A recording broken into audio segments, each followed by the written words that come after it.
윤석열 대통령과 이재명 대표의 회담은 협치로 나아갈 계기를 마련했다는 점에서 의미가 있습니다. 그리고 어제 영수회담에서 국민의힘 패싱됐다 뭐 이런 지적과 관련해서 실무 협상 단계에서 그 협상 사항을 공유를 했고 또 어제 협상 결과도 충분히 전달을 받았고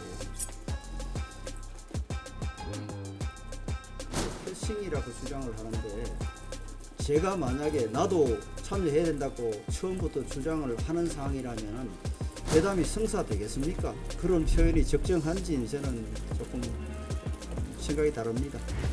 어제 회담 결과로 아니 그래서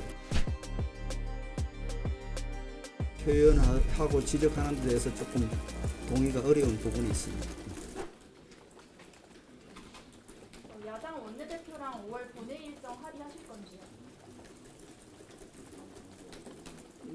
저희들 입장은 민생법안 처리, 합의된 민생법안 처리를 위한 본회의를 열겠다면 동의해 줄 수 있습니다. 그러나 정쟁 유발할 수 있는 그런 법안들을 처리하겠다는 본회의는 동의하기 어렵습니다.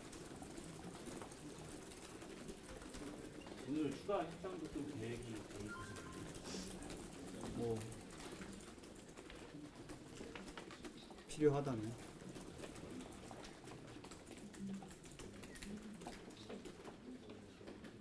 지금 원내대표 선거가 이번 주인데 아직 제대로 총각을 잘 밝히신 분이 안 계셔가지고 선거를 미루자는 말도 나오고 있는 걸 알고 있는데 또 상황이 어떻게 미뤄질 수 있는 건지 내일 등록일인데 뭐 등록하는 사람이 없으면 뭐 미룰 수밖에 없습니다.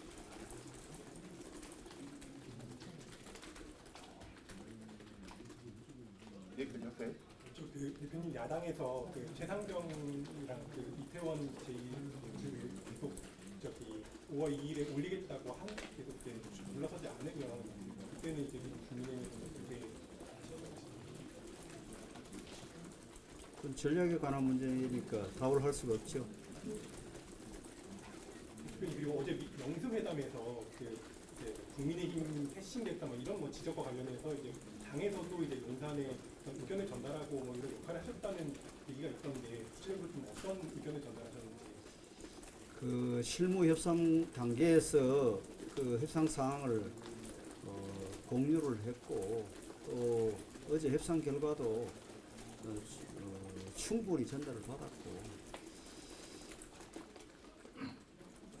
그 만약에 여러분 뭐 패싱이라고 주장을 하는데 모처럼 여야 협치를 하기 위해서 대통령과 야당 대표가 만나는데 제가 만약에 나도 참여해야 된다고 처음부터 주장을 하는 상황이라면 회담이 성사되겠습니까?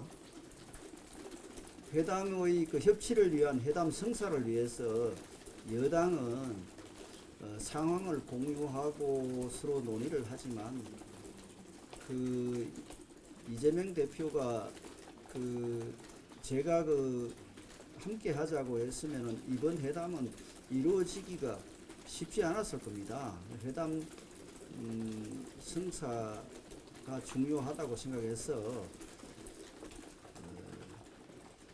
저희들이 그 상황을 이해하고 그 상황에 따라서 우리 당의 입장을 정한 거지.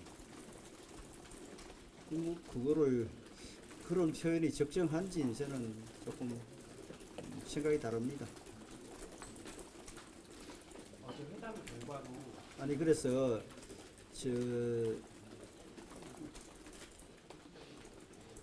물론 이제 또 사안에 따라서 또 시기에 따라서 상황에 따라서 대통령과 여야 대표가 함께 해야 할 상황이 있고 또 사안에 따라서 그게 바람직한 경우도 있습니다. 그러나 이번은 선거 끝나고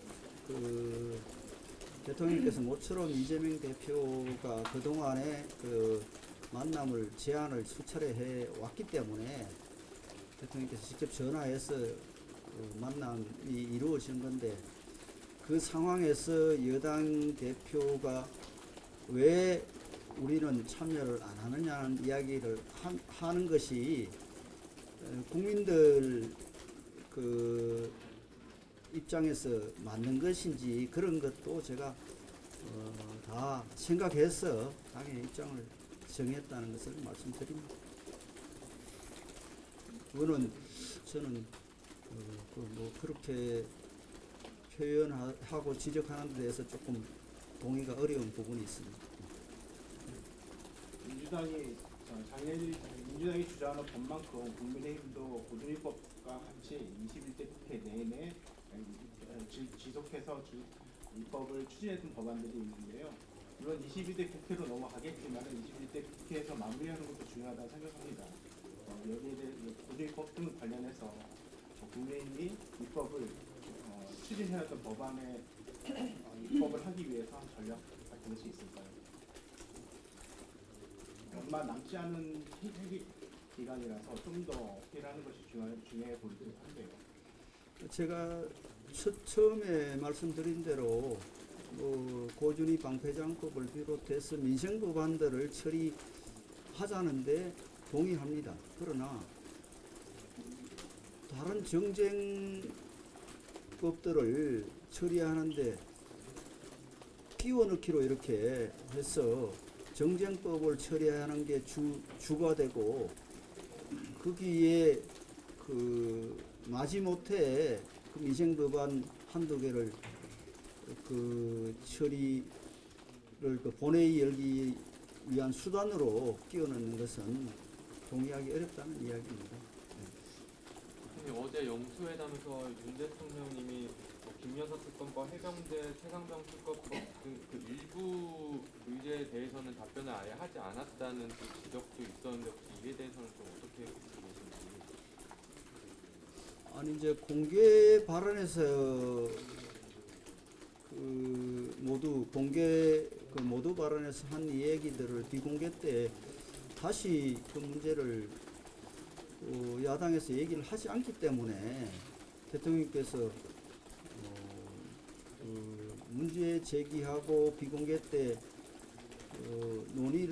논의를 이렇게 야당에서 제기한 문제에 대한 답을 하다 보니 뭐 그런 일이 있었지 않느냐 이렇게 생각을 합니다. 만약에 비공개 때 그 문제를 질문하거나 논의를 야당에서 제기를 했다면 그 부분에 대해서도 답변을 하셨을 것이라고 저는 생각합니다.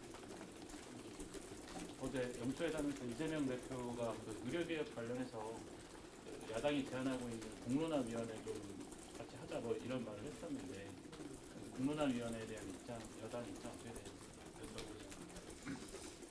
지금 이제 사회적 협의체가 또 정부 차원에서 가동하고 있지 않습니까? 그래서 자꾸 뭐 논의기구를 많이 만드는 게 문제가 아니고 이미 이제 논의기구가 만들어졌으니까 그 관련 주체들이 참여해서 함께 논의하고 그 서로 좋은 방법을 결론을 내리는 것이 그게 더 실효적으로 저는 생각을 합니다. 이 정도 할까요? 그 교야정 민생협의체 같은 경우에는 이재명 대표가 영수회담 끝나고 좀 어렵다는 의사를 밝히셨는데 이에 대해서 어떻게 생각하세요?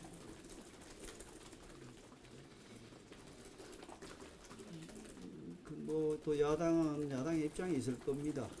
그래서 그 부분에 대해서 제가 입장 차가 있는 부분인데 거기에 대해서 언급을 제가 하지 않겠습니다. 마지막으로 그 서울시의회에서 학생인권조례 폐지 조례안이 이제 통과가 됐는데 야당 쪽에서는 이제 최고위에서 이게 총선 민심 역행이라고 비판하는 상황이거든요. 혹시 여기에 대해서 좀 의견 가지고 계신 게 있으실지요?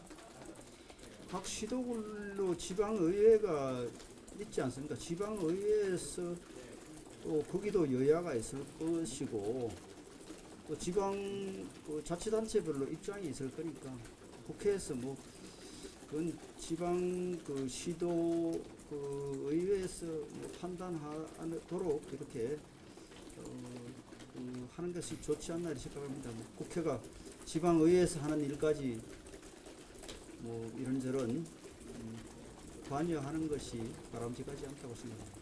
대표님, 대통령님 비롯해서 정부 여당에서도 민생경제 계속 강조하고 있는데 어제 야당에서 제시한 민생경제 법안들 대통령께서 안 받아들이시는 모습 보이셔가지고 이에 대해서 입장 있으실까요? 제가 그 질문에 대해서 제가 뭐 야당에서 25만 원 지원금이라든지 아니면은 뭐 연금개혁 같은 의제를 꺼냈는데 대통령께서 구체적으로 수용하겠다 이런 발언이 없으셔가지고 그 왜냐하면 25만 원에 대해서는 대통령께서 명확히 입장을 밝혔잖아요. 그렇잖아요. 그죠?